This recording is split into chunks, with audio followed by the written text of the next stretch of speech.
प्रेत लोक कहानी दहशत की। प्रियंका आज काफी थकी हुई थी। एक तो पूरे दिन शिफ्टिंग का काम, ऊपर से किराए को लेकर नए मकान मालिक से बहस। भला अंतिम समय में कोई मकान मालिक किराया बढ़ाने की बात करता है क्या? चलो फिर भी इतना ढूंढने के बाद शहर में एक अच्छा और किफ़ायती मकान तो मिला। यही सोचते हुए प्रियंका बाथरूम में नहाने चली जाती है। शावर चालू कर ठंडे पानी में पूरे दिन की थकान उतारती प्रियंका ना जाने क्यों धीरे धीरे 80 के दशक के गानों को धीरे धीरे गुनगुनाने लगती है। वैसे तो प्रियंका काफ़ी मॉडर्न, एडवांस और एनर्जेटिक लड़की है, लेकिन आज उसका मन एकदम शांत और थोड़ा उदासी भरा था। शायद घर से अभी अभी लौटने का गम उसके दिल के किसी छोर में दबा बैठा था। खैर, इसी बीच प्रियंका के घर के दरवाजे की घंटी बजती है। अचानक घंटी की आवाज़ सुन चौंकी प्रियंका फौरन कपड़े बदल दरवाजे की ओर भागती है। दरवाजे पर दूध वाला प्रियंका की राह देख रहा था। जैसे ही प्रियंका दरवाज़ा खोलती है, दूध वाला तपाक से बोलता है, नमस्ते मेम साहब, मैं किशन दूध वाला इलाके में दूध सप्लाई करता हूँ। कल से आपके यहाँ भी शुरू कर दूँ। दूध वाला भले ही प्रियंका को ना पहचान रहा हो, लेकिन प्रियंका उसकी रग रग से वाकिफ थी। किशन दूध वाला एक नंबर का मौका परस्त इंसान था। जहां शहर में नए लोगों को देखता तुरंत उन्हें मोल भाव कर लूटना शुरू कर देता। कभी मजाक में भी कोई उधार या प्लास्टिक की पन्नी मुफ्त मांग ले तो मुंह फुलाकर 9-2-11 हो जाता था। खैर, प्रियंका के घर के दरवाजे पर खड़ा किशन प्रियंका के जवाब का इंतजार कर रहा था। प्रियंका कुछ बोलती इससे पहले ही उसे याद आया कि बाथरूम का नल चालू है, गीजर भी ऑन है। हे भगवान, एक तो वैसे भी इलाके में पानी की किल्लत, ऊपर से मेरी ये हरकत। ये सोचते हुए प्रियंका फौरन बाथरूम की तरफ रवाना होती है। इसी बीच उसके पांव से लगकर पास ही पड़ा एक कांच का मग टूट जाता है, लेकिन प्रियंका इसे नज़रअंदाज कर बाथरूम में पहुंचती है। पर यह क्या, नल और गीजर दोनों पहले से ही बंद थे। हांफती हुई प्रियंका दोबारा दरवाजे पर आती है और देखती है कि किशन दूध वाला वहां से जा चुका था। वो सोचती है कि कोई बात नहीं, वो कल उससे दूध सप्लाई की बात कर लेगी। लेकिन जैसे ही वो दरवाजे की ओर मुड़ती है तो देखती है कि पास ही लगे स्टैंड में दूध का एक पैकेट और कुछ खुले रुपए रखे हुए थे। देखकर ऐसा लग रहा था कि जैसे किसी ने दूध वाले को पहले पैसे दिए हों, फिर उससे दूध का पैकेट लिया हो और बाकी बचे खुले पैसे दूध वाले ने उसे लौटाए हों। इन सब को नज़रअंदाज कर जब प्रियंका घर के अंदर लौटती है तो देखती है कि कमरे का फ्लोर एकदम से साफ था। यहाँ तक कि टूटे हुए कांच के मग के टुकड़े भी फ्लोर से गायब थे। प्रियंका के दिमाग में कई सवाल थे, लेकिन जवाब एक भी नहीं। खैर, अब रात हो चली थी। प्रियंका जहाँ रहती थी वो इलाका दिन में जितना गुलजार था, रात में उतना ही सुनसान। गहरा घना अंधेरा, झींगुर की आवाज़ें और डरावने सन्नाटे के बीच धीमे धीमे गुनगुनाती प्रियंका कमाल लग रही थी। अब सोने का वक्त था। प्रियंका बिस्तर पर लेटी पूरे दिन हुए अजीबोगरीब घटनाओं के बारे में सोच रही थी। उसे शक होने लगता है कि इस घर में सब कुछ सामान्य नहीं है।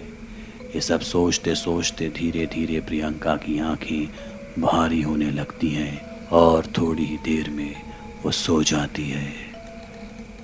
सुबह होती है, तीखी धूप प्रियंका के चेहरे पर पड़ती है और उसकी नींद खुल जाती है। समय लगभग 9:45 बजे। प्रियंका अपने ऑफिस के लिए लेट हो रही थी। वो फटाफट उठती है और तैयार होकर ऑफिस के लिए रवाना हो जाती है। कैब में बैठे बैठे उसे रास्ते में अचानक याद आता है कि जल्दबाजी में उसने घर की खिड़की, पंखा, लाइट, नल सब कुछ बंद नहीं किया है। और अब उसके जहन में मकान मालिक के ताने और उसका गुस्से से फूला हुआ चेहरा मंडराने लगता है। वो समझ जाती है कि अगर मकान मालिक को उसकी इस लापरवाही का ज़रा भी अंदाज़ा लगा तो वो उसे पहली फुर्सत में घर से निकाल फेंकेगा। बावजूद इसके वो ऑफिस का अपना सफ़र जारी रखती है। प्रियंका का आज का दिन काफ़ी भारी था। सुबह की शुरुआत भाग दौड़ी से और फिर पूरे दिन क्लाइंट की मीटिंग और बॉस की डांट। प्रियंका अब घर लौटकर बस एक अच्छा बात लेना चाहती थी, लेकिन उसे डर था कि घर में पानी नहीं होगा, क्योंकि वो नल तो खुला छोड़ गई थी। प्रियंका जैसे ही घर लौटती है, वो घर के अंदर का मंजर देख हैरान रह जाती है। घर पूरी तरह से साफ था, लाइट बंद थी, नल बंद था, यहाँ तक कि खिड़कियाँ भी बंद थीं, बिस्तर लगा हुआ था। प्रियंका को लगता है कि शायद मकान मालिक आया होगा जिसने ये सब बंद किया होगा। तभी पड़ोस की बालकनी में खड़ी एक महिला कहती है, घबराइए नहीं, आप जल्दबाजी में दरवाज़ा बंद करना भूल गई थी। जब मैंने दरवाज़ा खुला देखा तो सोचा कि घर में कोई होगा, लेकिन आप घर में थी नहीं। मैंने सब कुछ सही कर दिया। घर का ध्यान रखा करिए। ये कहकर महिला अंदर चली जाती है। तभी प्रियंका के फोन की घंटी बजती है। वो फोन रिसीव करती है तो उस तरफ से उसकी दोस्त हिना की आवाज आती है। हिना कहती है, क्या हुआ प्रियंका, आजकल फोन नहीं करती? नए शहर में जाकर पुराने दोस्तों से लगाव खत्म हो गया क्या? भूल गई 2 दिन बाद तेरा बर्थडे है। बता, कहाँ पार्टी दे रही है? प्रियंका बोलती है, नहीं नहीं, मैं कुछ नहीं भूली हूँ। 2 दिन बाद शाम को मेरे घर चुपचाप सब आ जाना। पार्टी की सारी तैयारियां हो चुकी हैं। प्रियंका और उसके दोस्त के बीच बातचीत के दौरान अचानक बाहर का मौसम खराब हो जाता है। तेज बिजली कड़कड़ाने के साथ बारिश होने लगती है। प्रियंका हिना को बोलती है कि चल मैं थोड़ी देर में बात करती हूँ, अभी घर के सारे खिड़की दरवाजे बंद करने दे, वरना पानी अंदर घुस आएगा। ये भूलकर वो फोन काट देती है। प्रियंका एक एक कर घर के सारे दरवाजे और खिड़की बंद कर देती है, लेकिन ऊपर छत का दरवाज़ा बंद नहीं हो रहा था। वो काफ़ी कोशिश करती है, लेकिन अभी भी वो दरवाज़ा हिलने को तैयार न था। तभी अचानक पड़ोस की छत से वही महिला प्रियंका के पास आती है और कहती है कि दरवाज़ा बहुत पुराना है, ऐसे बंद नहीं होगा। ये बोलते हुए वो उसे दरवाज़ा बंद करके दिखाती है। प्रियंका महिला की मदद पाकर बहुत खुश होती है। वो पूछती है, आपको कैसे पता कि इसे कैसे बंद करना है? इस पर वो महिला कहती है, मैं यहाँ पड़ोस में ही लंबे समय से रह रही हूँ।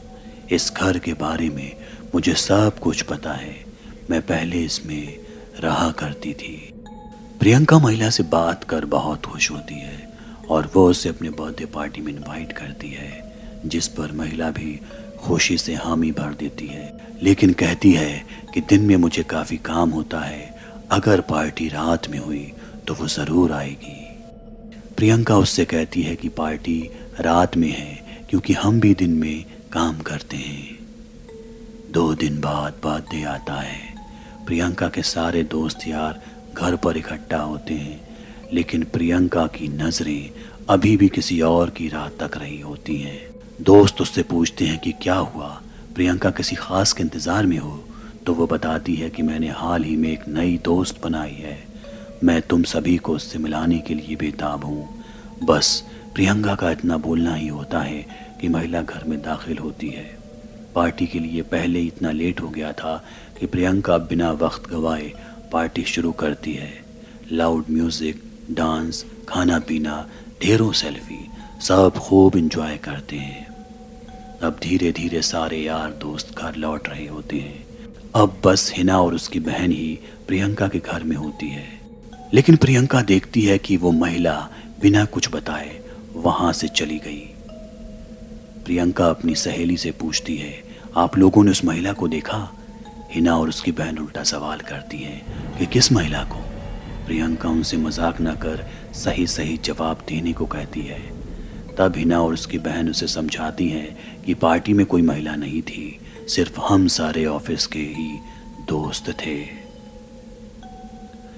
प्रियंका इस बात को मानने से सरासर इनकार कर देती है और सबूत के लिए पार्टी के दौरान मोबाइल से खींची सेल्फी दिखाती है, लेकिन उन सेल्फियों में देख प्रियंका खुद चौंक जाती है, क्योंकि किसी भी फोटो में वो महिला नहीं दिख रही थी, जबकि सारे दोस्त यार फोटो में मौजूद थे। इस घटना से परेशान होकर अगले दिन प्रियंका मकान मालिक के पास पहुंचती है और उसे सारी बात बताती है, लेकिन इसके जवाब में मकान मालिक जिस कहानी का खुलासा करता है उसे सुनकर प्रियंका के होश फाख्ता हो जाते हैं। तो क्या थी उस महिला की असल कहानी और कौन थी वो महिला, ये जानने के लिए सुनिए प्रेत लोक का अगला एपिसोड।